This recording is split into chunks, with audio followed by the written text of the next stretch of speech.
Alexander crawls back through the wardrobe to reach the secret passage.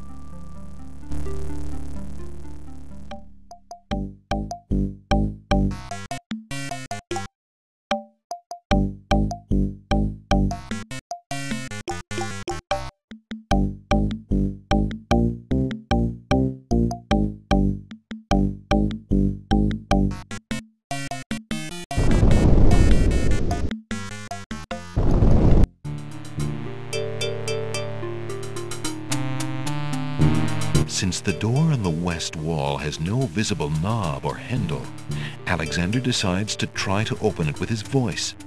He composes his words carefully.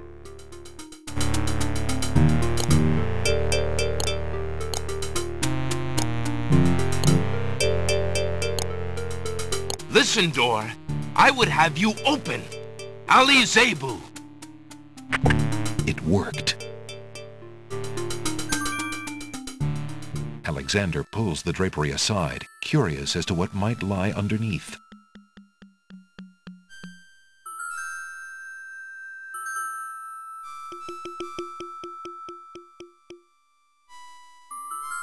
On the table are 4 unusual items. Alexander hesitates to take the treasures on the table without learning more about them. On the table is a coat of arms with the head of a beast on the crest. Beast said that his coat of arms was stolen by the Druids. This must be it. On the table is a miniature oak tree. It looks very old. That must be the sacred miniature oak that the Druids thought the Winged Ones stole. On the table is a strange-looking stone that's giving off an odd, high-pitched noise. That must be the Isle of Wonders singing stone. Didn't the queens think that the beast had stolen it? On the table is a fleece made of gold. That fleece must belong to the Winged Ones, and they thought the Isle of Wonder had taken it. As Alexander looks at the objects on the table, he realizes the depth of the Wazir's cunning. It must have been the Wazir or an accomplice who stole that one thing most precious to each island, and then leaked rumors that one of the other islands was responsible. What did the Wazir have to gain by causing the islands to hate one another?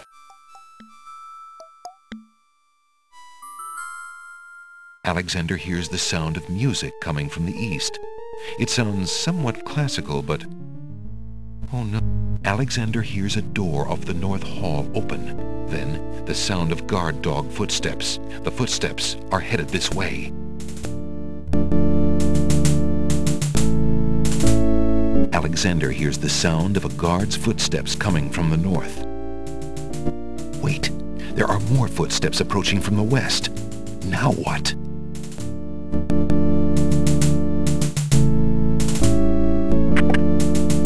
Alexander looks cautiously around the grand hall, but there are no guard dogs to be seen.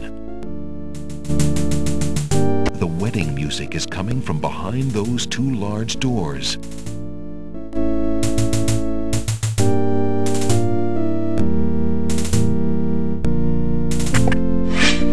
Prince Alexander, here, the Wazir will have my head for allowing you within a mile of the royal wedding.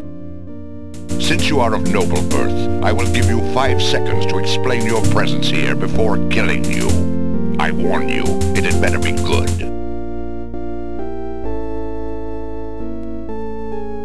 Wait. If you love your princess, you'll hear me out. The Wazir is not what he appears to be. Cassima is in terrible danger. I have proof that this is so. For your princess's sake, you must believe me.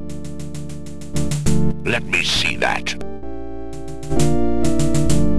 Saladin reads the letter, his sword point still against Alexander's throat. Alexander watches the guard dog's noble face darken with rage. This is treason. I'll have his throat. But how do I know this letter is not a forgery? You could have written this yourself. But I did not. Have you no doubts of your own about our Hazred? Don't Don't you see? All he wants is the crown. Cassima is being coerced. We must stop the wedding. It is true. I have had my suspicions about the Wazir, especially when King Califim and Queen Alaria died. But I have seen Cassima with him several times. She appears to be quite happy, even enthusiastic. I don't believe she could love him if he truly were so wicked.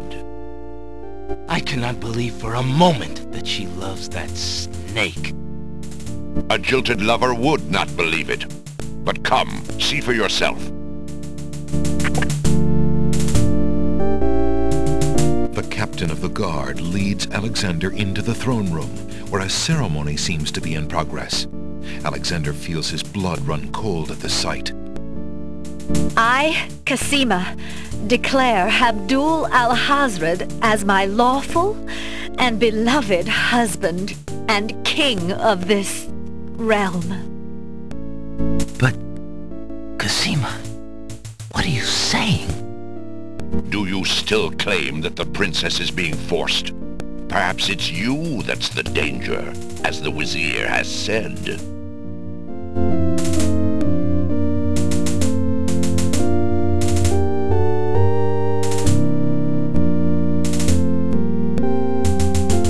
Cassima, stop!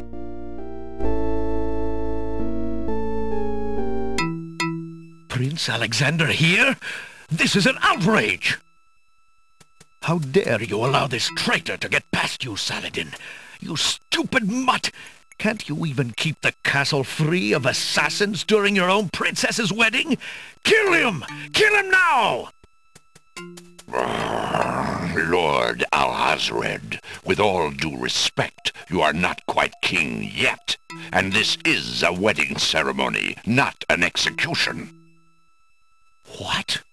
How dare you contradict me, you flea-bitten mongrel! I gave a direct order.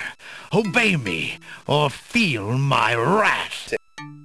Milady, I apologize for my behavior, but I am yours to command in all things. I wanted merely to hear your own wishes from your own lips. Tell me what it is that you wish me to do with this young man, and I will obey. Why, Captain, you heard my dear Abdul. If he wishes this atrocious young man's death, then I want nothing more than to see him get his wish. Obey thy liege now and always.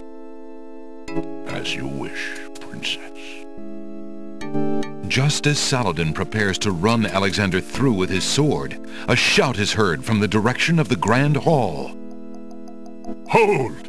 In the name of the true king!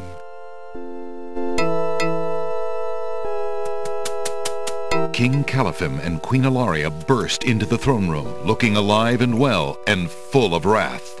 Behind them, a line of supporters look prepared to battle, if necessary, for their beloved royal couple.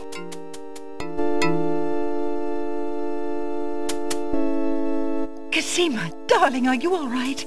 Has he hurt you? Hands off of her, you murderous goat! If I want your advice, I'll ask for it, Mother. But, Califim, that's not Cassima. I'd know my daughter anywhere. What have you done with our daughter, you devil? The lovely image of Cassima suddenly bursts into smoke and is replaced by the Wazir's genie. Why, you conniving serpent! Get him, guards! Saladin, your sword! Drat it all! You may have ruined my plans, but you won't get me, or your precious Cassima. Get them, Shamir! I command you! He's getting away! Stop him! Yes, sire, as soon as I deal with this genie.